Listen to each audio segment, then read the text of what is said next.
I'm Noel with Noel's Frags, and I'm poorer today than I was a few days ago because I just bought a whole bunch of stuff, and I want to talk about it with you guys.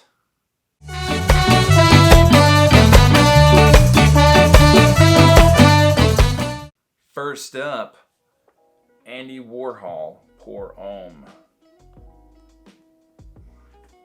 So, I don't know how I stumbled across this. I was probably browsing Fragrantica and I don't know. I go on there a lot and I just start looking up random stuff, and then, it smells like this, reminds me of this, look at the perfumer, and next thing you know, 3 hours are gone by, you haven't accomplished anything, you bought 40 fragrances. So I think this was in one of my bouts. I just bought it. There's a few iterations. There's like a more recent one, and this is the one that came out in the year 2000. I don't know how much it's changed, but this one had the cooler bottle, and I think I found it on Amazon or eBay, one of the two. So it looked kind of cool, and I just thought the bottle was like kind of cheesy, but Andy Warhol was notorious for like this pop art, and I thought the bottle kind of had like some of that pop art aspect to it. So I got it. It's not a really like memorable or like super unique fragrance. It kind of smells like generic 90s men's fragrance, with a little bit like of greenness, like leaning green, a green 90s men's fragrance. And I almost get some anise in here as well. Like not really strong, but it's just like, it's kind of under there dancing around. Not anything crazy, not anything super special, surprising longevity from it. I sprayed it on my arm and I took a nap and it was still there like a few hours later when I woke up, and I was like, oh. I don't really recommend it to anyone unless you just like the cool aesthetic of the bottle. But this paint job is only on the 2000 bottle, so if you want it, you gotta go track the 2001 down. Next, there's CK1 Summer 2019. This one I had bought before at some point. I can't remember when, but I lost it. I don't know if I gave it away to somebody or gave it to a friend or what, but I lost it. So I remembered it being really fresh and clean, and I thought it had like a mandarin note to it when I smelled it. So I was like, let me get that again. And I got it, and the mandarin isn't there like how I thought. It's like a very fresh, clean, like a little bit of aquatic, with some woodsiness in the dry down. But what was mandarin in my memory actually smells like, do you guys remember those popsicles? They were like little plastic tubes and you cut the top off and you like sucked on it. It kind of smells like one of those, the orange one, like this. There's like this little bit of like, it kind of tastes like orange, but it mostly tastes like sugar, and it kind of has a plasticky taste to it. There's like a little bit of a note of that in here. I don't know how to describe that other than that, but that's what's in here. And I actually really enjoy the smell of it. It reminds me of summertime, like, especially being like a kid and eating those little popsicles. Like, so this kind of has that. It surprisingly lasts longer than I thought. It stays around longer than the regular CK1 does on my skin. So it's cheap. It's like $20. You can still find it on like eBay for $20 to $24, something like that.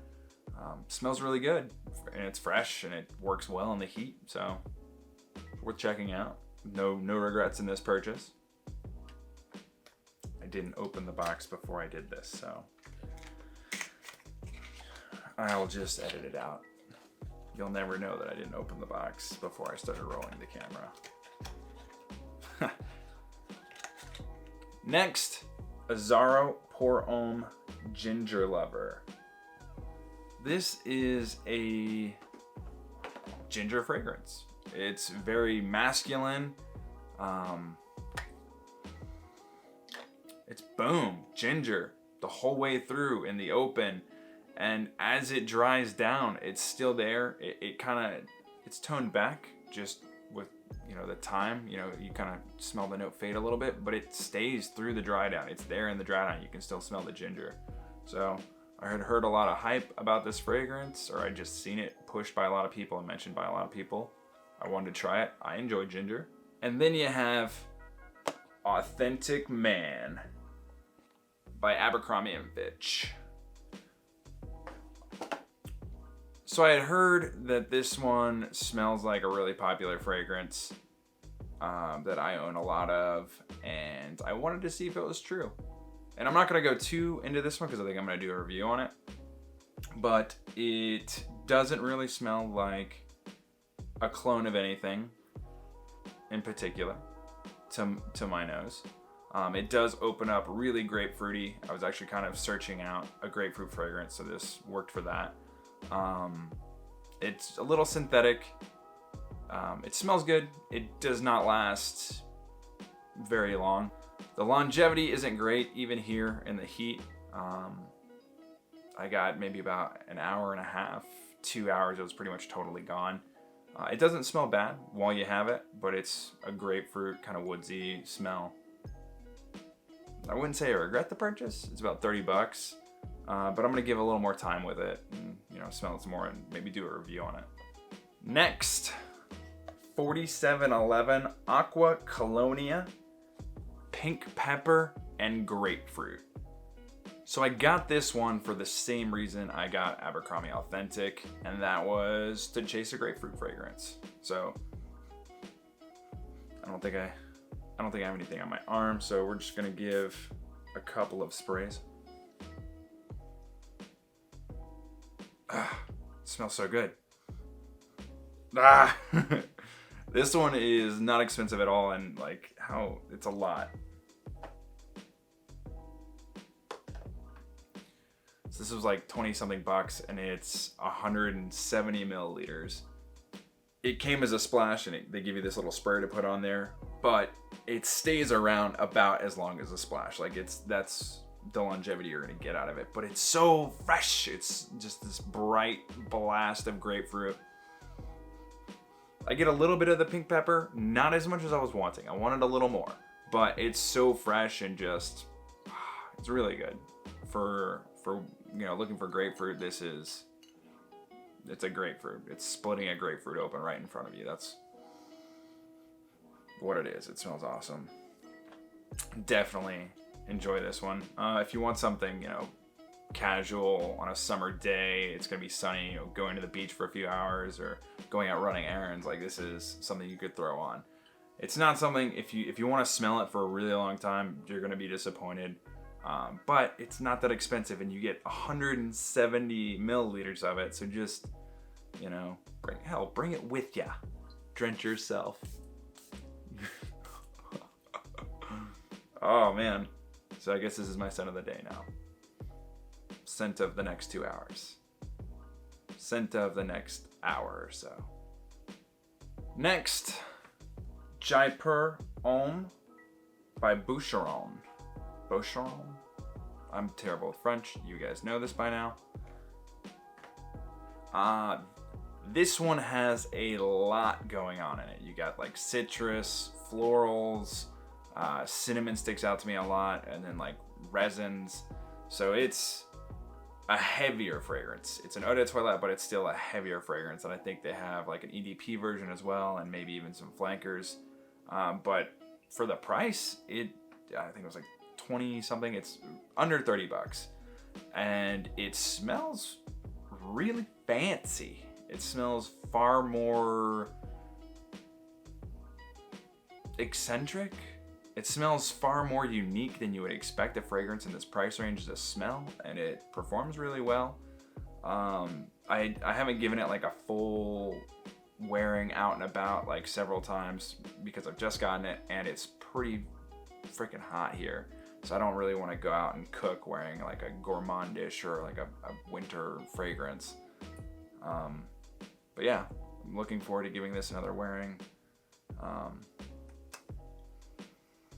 It's unique, for sure. It definitely doesn't smell like anything modern. But it doesn't smell dated either.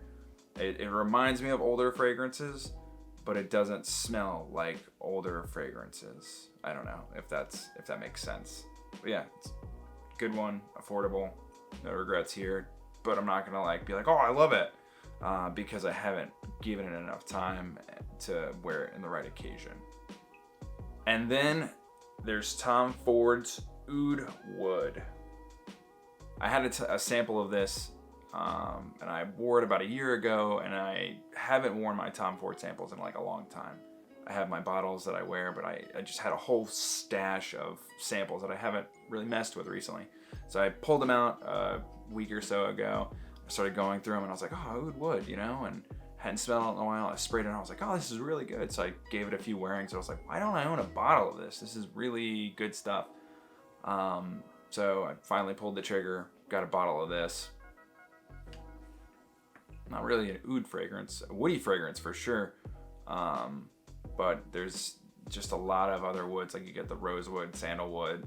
I don't get really oud in it. But yeah, and there's almost like a moment, like right after the open, where you kind of get like almost like a chlorinated skin smell. Like if you went swimming in a really chlorinated pool and you got out and you like baked and dried off by the sun, and it just almost has like a reminiscent moment of that.